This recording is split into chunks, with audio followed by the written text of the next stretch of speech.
কে কে ওখানে? আমি অশরীরী। কি চাও এত রাতে? তোর মিত্র। না, তুমি চলে যাও, প্লিজ চলে যাও। Welcome to back listener. আশা করি সবাই ভালো আছেন, আমিও ভালো আছি। আজকে আপনাদের মাঝে যে ঘটনাটি নিয়ে আসলাম, ঘটনাটি অনেক ভয়ঙ্কর। তো চলেন কোনো কথা না বাড়িয়ে ঘটনায় আসা যাক। ঘটনাটি 90 দশকের। এক লোক ছিলেন যার নাম বাবুই সরকার। এই বাবুই সরকারের বাড়ি ছিল চরে। এখনো চরে মানুষ বসবাস করেন। আগে চরকে সাধারণত ছোট করে দেখা হতো। বাজারঘাট করার জন্য নৌকা নিয়ে এই পারে আসতে হতো, নৌকা নিয়ে অমোক ঘাটে যেতে হতো। এভাবেই তাদের জীবন চলত। বাবুই মিয়া ছিল চরের মধ্যে সর্দার। তিনি টাকার লোভে মানুষকে সুদ দিয়ে থাকতেন। যদি কোনো গরিব মানুষ সুদ শোধ না করতে পারত, তাহলে দখল হিসেবে তার বাড়িঘর তুলে নিত। তো ঘটনা একদিন আসলো কি, বাবুই মিয়ার খামার ছিল, ছাগলের, গরুর, হাঁস মুরগির খামার ছিল।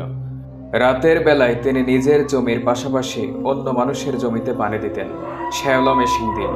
শ্যালো মেশিনের ঘরটি বাড়ির পাশেই ছিল এবং তা বাড়ি থেকে স্পষ্টভাবে দেখা যেত। বাবুই সরকারের বেশিরভাগ রাত কাটত ওই শ্যালো মেশিন ঘরে। প্রতিদিনের মতোই শ্যালো ঘরে যান কাজের জন্য। পরের দিন সকালবেলা বাড়ি ফিরে তার স্ত্রী জানায় গোয়ালঘর থেকে দুটি হাঁস নেই। তিনি রেগে গিয়ে বলেন, ভালো করে দরজা দিতে পারো না?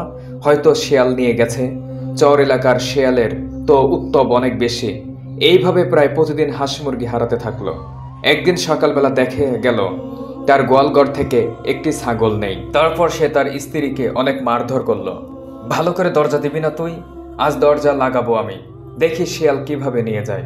তিনি সন্ধ্যার পর ভালো করে দরজা লাগিয়ে রাতের খাবার খেয়ে সেই শ্যালো ঘরে চলে গেলেন কাজের উদ্দেশ্যে। পরের দিন দেখা গেল তার আরেকটি ছাগল নেই। এবার তিনি চূড়ান্ত রেগে গেলেন, ভাবলেন এটা নিশ্চয়ই এলাকার কোনো ছিছরে চোরের কাজ। তিনি এলাকার নাম করা দুই চোরকে ধরে গাছের সাথে বেঁধে পিটালেন। তারপর চোরকে বললেন, বল আমার ছাগল কে চুরি করেছে? অনেক মারার পরও সেই চোর দুটি বলল, না, আমি তোমাদের ছাগল নেইনি। এলাকার মানুষ সেই বাবুই সরকারকে বলল, তারা যে তোমার ছাগল চুরি করেছে এর প্রমাণ কি আছে তোমার কাছে? সে বলল না। বলল, ওরা দুজন ছাড়া কে চুরি করবে? এই গ্রামের মধ্যে ওরাই তো চোর। তারপর সবাই সেই বাবুই সরকারকে অনেক বোঝালেন। বলল, তারা যদি চুরি করত তোমার গোয়াল ঘরের সব ছাগলই নিয়ে যেত। ওরা তো তা করেনি। অনেক বোঝানোর পরে সেই চোর দুটিকে ছেড়ে দিল। তারপর সেই বাবুই সরকার সিদ্ধান্ত নিল, রাতের বেলা ছাগল কোথায় যায়, হাঁস কোথায় যায়, আমি এটা দেখেই ছাড়ব। তারপরের দিন সকালবেলা সে তার শ্যাওলা মেশিনে চলে গেল। যাওয়ার পরে সে 2 দিন তার বাড়ির দিকে নজর রাখল, কিন্তু কোনো ঘটনাই ঘটল না।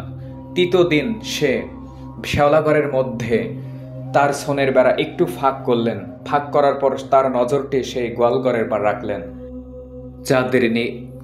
চাঁদনি রাত, আশেপাশে তেমন কোনো বড় গাছ না থাকায় বাড়ি ও গোয়ালঘর খুব সুস্পষ্টভাবে দেখা যাচ্ছে। তারপর বাড়ির রান্নাঘরের পিছনে ছিল একটি নারকেল গাছ। তিনি লক্ষ্য করলেন নারকেল গাছ থেকে কি যেন একটা মানুষের মতো উল্টোভাবে নেমে আসছে। তারপর আস্তে আস্তে তার গোয়ালঘরের দিকে যেতে থাকে। তারপর দরজা খোলার পরে গোয়াল ঘরের পাশে দাঁড়ায়। এবার তিনি বুঝে যান ব্যাপারটা তাহলে এইটা। এ বেটা তো গেছোজিন, আমার হাঁস মুরগি খায়। দাঁড়া, আজকে মজা দেখাচ্ছি। তিনি মেশিন ঘরের বিছানার নিচ থেকে 2 লম্বা হাত একটা রড বের করলেন। শব্দ না করে তিনি বাড়ির উঠানে প্রবেশ করলেন। দেখলেন পিছনে একটা চিকুন শরীরের প্রাণী। তাকে দেখতে মানুষের মতো দেখা যায়। জিনিসটা বাবুই সরকারের সামনে বসে আস্তে আস্তে খোয়ারের মুখ থেকে কাঠ ও পাথর সরাচ্ছে। বাবুই মিয়া এদিনের রাগ আর নিয়ন্ত্রণ করতে পারল না। হাতের রড দিয়ে সেই জিনিসটার কোমরে জোরে একটা বাড়ি মারলেন। তিনি চিৎকার করতে করতে মাটিতে লুটিয়ে পড়ল।